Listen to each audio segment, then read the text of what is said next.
Case of chapter number 2, question number 2.14.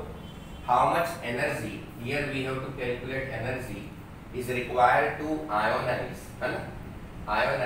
hydrogen atom if the electron occupy n is equal to 5th orbit, and then after आपको compare करना है, compare your answer with ionization energy of hydrogen atom. ये hint दिया है, energy required to remove the electron from n is equal to 1 orbit. ये आपको hint दिया हुआ है, clear हुआ कि नहीं? So here we can say that see energy required, we can say that for hydrogen atom is equal to minus 2.18 into 10 raised to minus 18 joule per atom. So this is we can say that ionization energy for hydrogen atom. ये जो दिया ना, energy required to remove electron from n is equal to 1 orbit. So similarly here we will discuss E5. तो 2.18 into 10 raised to minus 18 और यहाँ पे क्या आ जाएगा 5 स्क्वायर, तो joule per atom will be there. अब चलो ये 5 स्क्वायर का मतलब क्या होता है 25. तो जैसे ही मैं सॉल्व करूँगा 2.18 डिवाइड बाई 25 तो कितना आता है 0.0872 into 10 raised to minus 18 joule per atom. So this is we can say that energy for 5th orbit. So this one is again we can say that energy from we can say that 5th orbit. अब देखो अब क्या आता है, तो here energy, now we will discuss here energy required to remove electron from 5th orbit is equal to क्या लेना है E infinite minus E5. तो E infinite तो हम लोग 0 और ये क्या आ जाएगा, here we can say that E5. तो E5 will be minus, है ना, यहाँ पे minus, then after 0.0872 into 10 raised to minus 18 तो जूल पर एटम. तो फाइनली क्या हो जाएगा, now it will become positive. तो 0.0872 10 raised to minus 18 joule per atom. ये फर्स्ट है. उसके बाद again here energy required to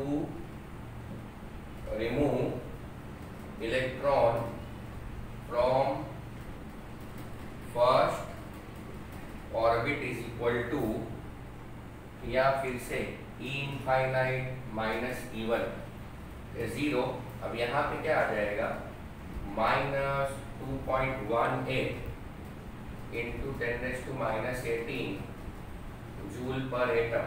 इधर पे भी क्या होगा plus, here 2.18 into 10 raised to minus 18 आ गया. क्लियर? अब बोल रहा है कंपेयर योर आंसर, तो आप इसको क्या बोल सकते हो, तो this is we can say that 5th ionization energy and this one we can say that 1st ionization energy. Now for comparison here we can say that for comparison purpose तो ionization energy 5 and ionization energy 1, here 0.0872 10 raised to minus 18 2.18 10 raised to minus 18 तो कितना आएगा 0.0872 divide by 2.18 कितना आ जाता है, here 0.04. Here we can say that 0.04 will be your final answer. So this is we can say that comparison. Clear? Again I am repeating. Here during we can say that comparison we have to find out ratio. During we can say that comparison so we have to find out ratio. तो आपको क्या करने का, ये आना चाहिए, ये formula है ना. This is ionization, this is energy for hydrogen atom. इधर 5 है, यहाँ 5 लेने का. क्लियर हुआ कि नहीं? देखो why here minus sign will come, test time will increases. ये माइनस साइन क्या रिप्रेजेंट करता है? टेस्ट टाइम विल इंक्रीजेस, है ना? Then amount of energy will decrease. as time will increases, then amount of energy will decrease. So this will represent decrease phenomenon. Correct? Now this is question number 2.15.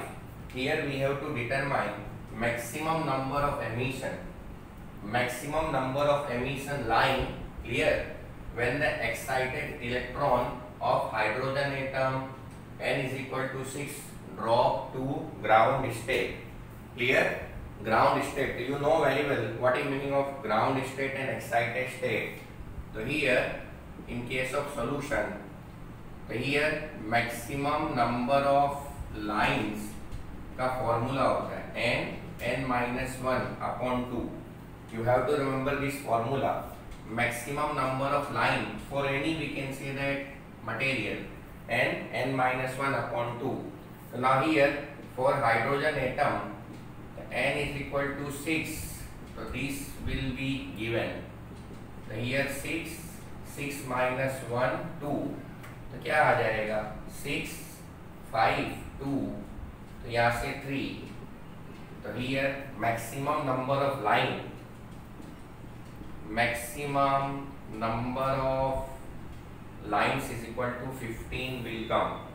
Maximum number of line is equal to 15 will come. Here which value may be changed? Here we can say that n value may be changed. N value may be changed. So this is we can say that one of the most important formula to calculate maximum number of line. Clear? अभी यहाँ पे 6 से 5 हो सकता है, 4 हो सकता है, 2 हो सकता है, 3 हो सकता है, कुछ भी आ सकता है. Clear? Now next one, question number 2.16. अब क्या करना है आपको? एनर्जी निकालना है. Energy associated with first orbit in hydrogen atom ये दिया हुआ है. तो what is energy associated with fifth orbit? तो देखो ये फॉर्मूला है. En is equal to minus 2.8 10 raised to minus 18 joule per atom, and here we can say that n square. Clear? This is formula. अब मुझे क्या करना है? यहाँ पे n की वैल्यू विल बी 5. ये आपका फॉर्मूला है. क्लियर? तो this is we can say that formula. तो here n is equal to 5. तो क्या करना है? माइनस 2.18 10 रेज़ टू माइनस 18 और ये क्या आ जाएगा? 25 आता है. तो 25 यदि मैं इसको सॉल्व करूं तो here we can say that 2.18 divide by 25. तो क्या आ जाएगा? हियर 0.0872 है ना. 2.18 डिवाइड बाई 25. तो 0.0872 into 10 raised to minus 18. Here we can say that joule will come. Clear? So this is we can say that energy. You can write down same answer in scientific form also. यदि लिखना है तो. अब आता है radius. तो now we will calculate here means radius.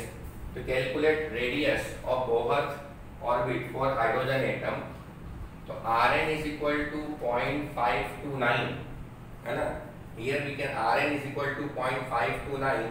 So here we can say that n square है ना, and then after z square. Here Rn is equal to 0.529 and then after we can say that n square and z square. तो here see z, अब देखो z की value में भी change but n value will be 5. तो hydrogen atom है तो z का वैल्यू 1 and n का value 5. Here what will happen? Here we can say that 0.529 and फिर से 5 स्क्वायर. तो यहाँ पे क्या आ जाएगा?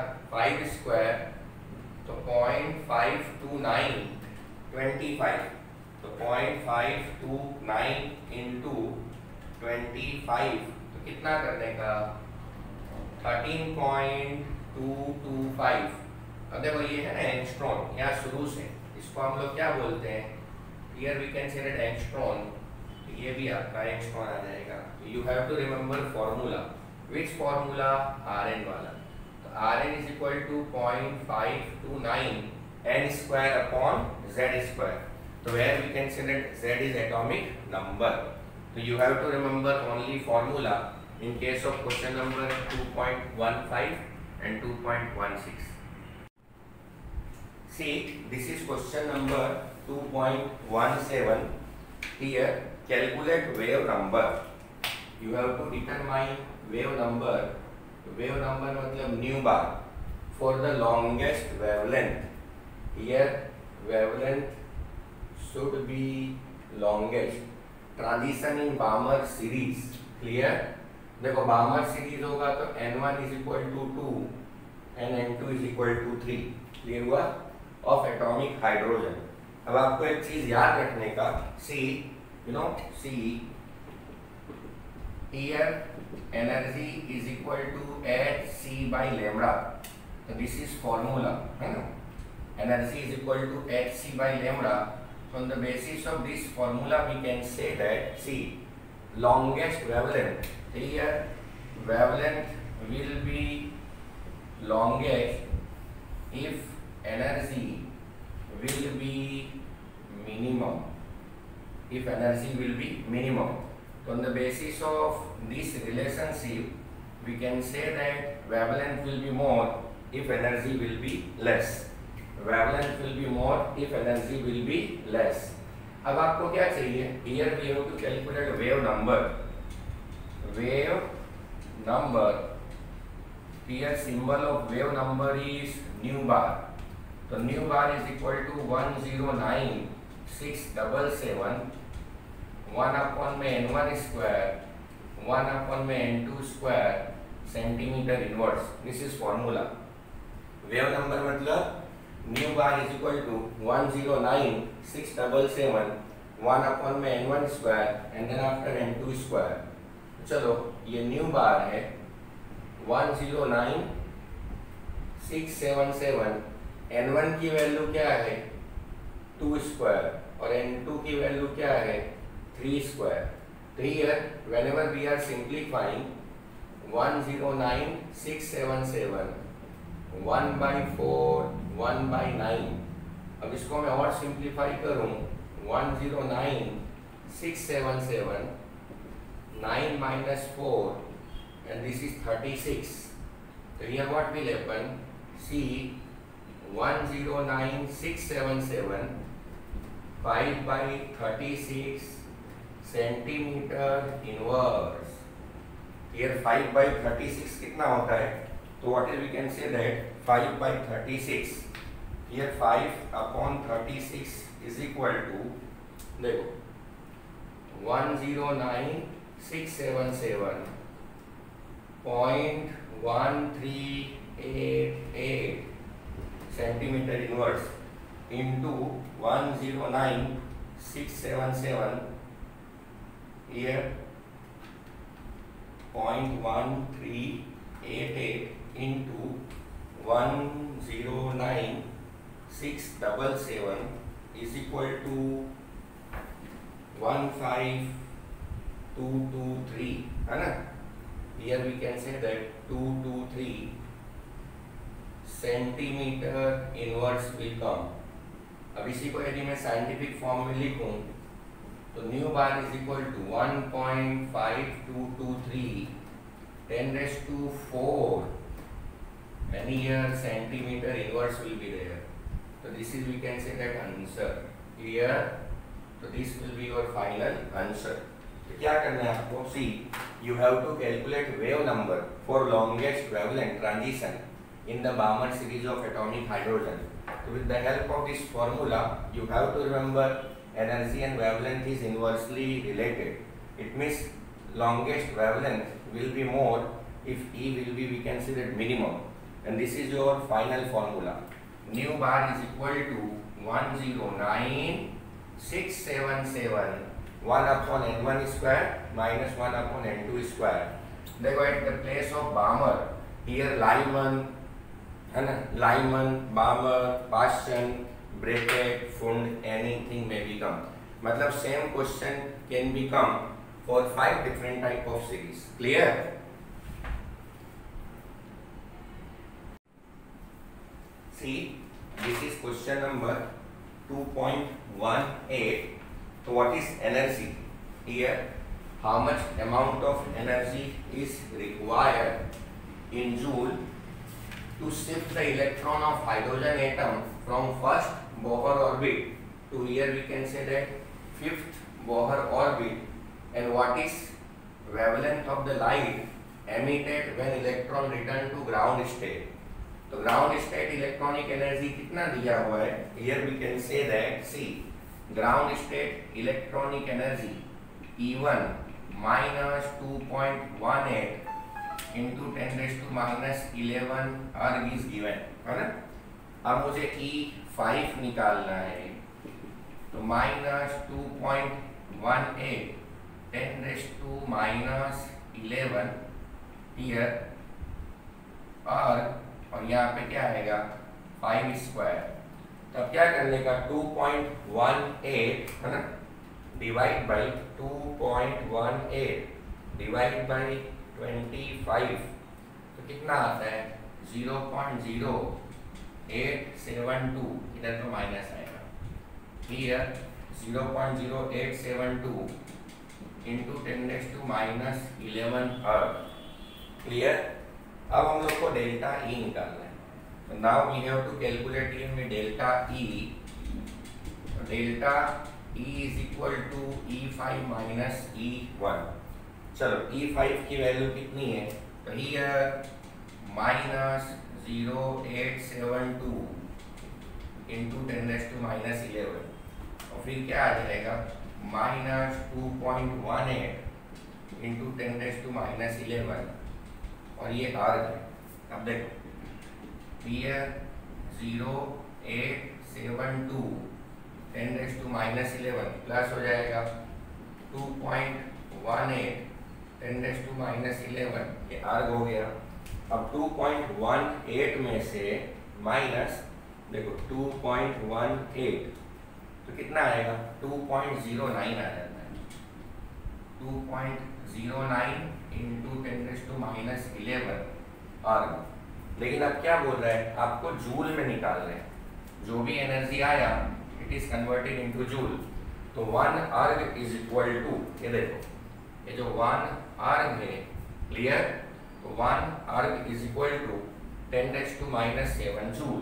मतलब यहाँ पे क्या आ जाएगा, हियर 2.09 10⁻11, इधर पे आ जाता है 10⁻7 जूल आ जाएगा। अब इसको सिंप्लीफाई करूं, 2.09 10⁻18 या जूल, मतलब see, this much amount of energy is required, this much amount of energy is required whenever we can say that, है ना, whenever we can say that electron will come from 5th state to 1 state. अब same energy will be again is emitted whenever we can say that here electron will come from ground state. तब आपको क्या करना है, here see, delta E is equal to hc by lambda, ये formula है, तो lambda is equal to hc by delta E आ जाएगा। अब यहाँ पे देखो, H की वैल्यू कितनी है 6.626 10⁻34 जूल सेकंड। C कितना है 3 × 10⁸ मीटर पर सेकंड, और डेल्टा E कितना है, डेल्टा E तो 2.09 10⁻18 joule will be there. Clear? अब चलो, अब हम लोग क्या करेंगे, इधर पे देखो, हियर कैलकुलेशन, तो 6.626 और ये इंटू 3 और ये 2.09। क्लियर? और यहाँ यूनिट भी कट हो जाएगा, तो देखो ये जूल से जूल कट होगा, सेकंड से सेकंड, तो मीटर आएगा, और यहाँ पे 10⁻34 प्लस 8 और प्लस 18, और ये क्या आ जाएगा, जूल आ जाएगा। तो चलो अब मैं देखने जाऊँ, 6.626 इंटू 3 डिवाइड बाई 2.09 तो कितना आता है 9.51 9.51। देखो यहाँ पे 18 प्लस 8 तो here lambda is equal to 9.51 10 raised to minus 34 18 plus 8 26। अब इसको 9.51 34 में से 26 यदि जाए क्लियर 34 तो here we can say that -8 है ना 34 में से देखो 34 minus 26 क्लियर हुआ कि नहीं तो कितना आता है 8 will come here we can say that 8 minus 8 will come तो this is joule मतलब ये देखो यानी जूल नहीं आएगा यहाँ मीटर आएगा here we can say that meter will be there clear हुआ तो यहाँ पे आपका क्या आ जाएगा this one is again we consider wavelength मतलब see on the basis of this much amount of energy here 9.51 into 10 raised to minus 8 clear -8 meter wavelength will be there।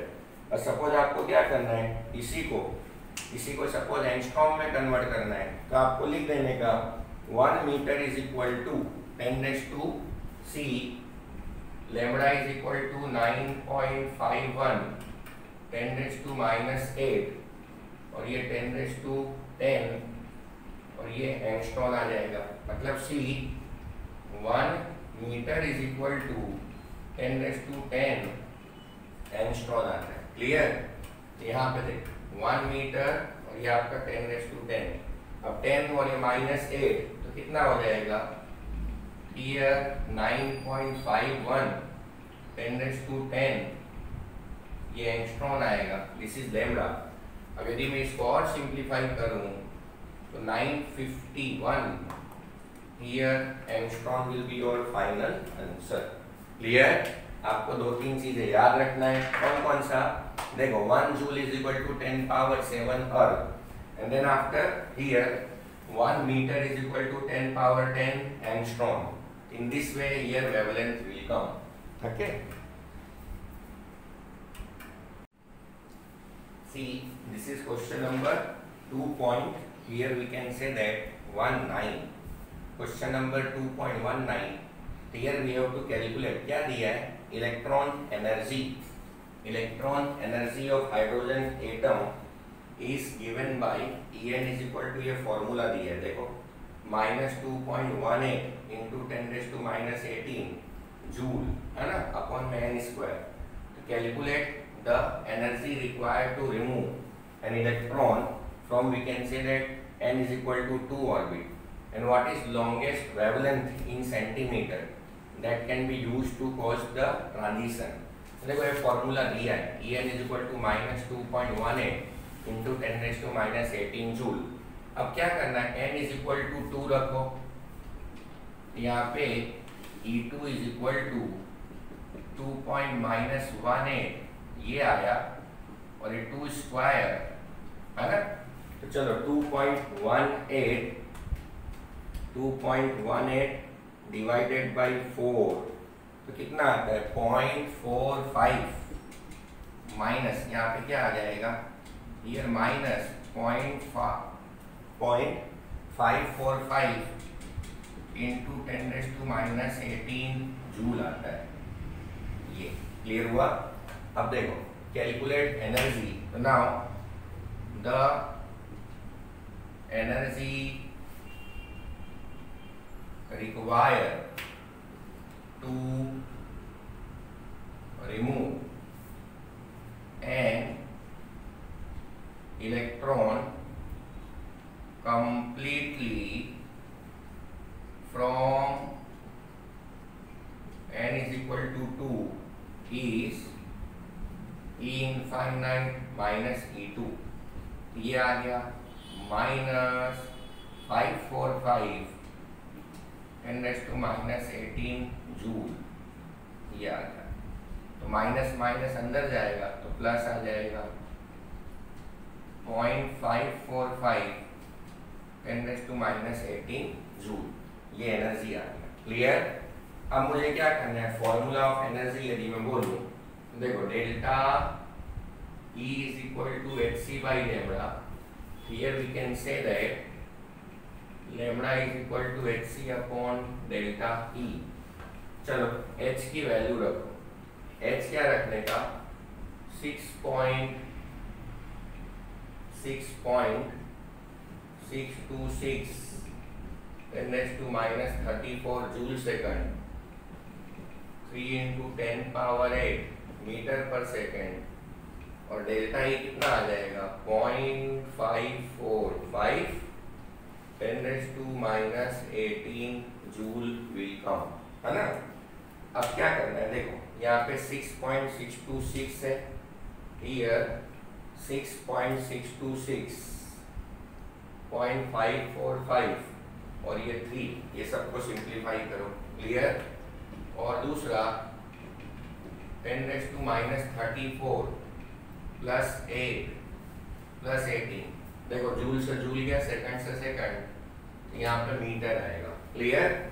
अब मैं करूँ, देखो ये 6.626, ठीक है, इंटू 3 डिवाइडेड बाई 0.545, तो कितना आता है, 36.47। देखो 36.47 आया।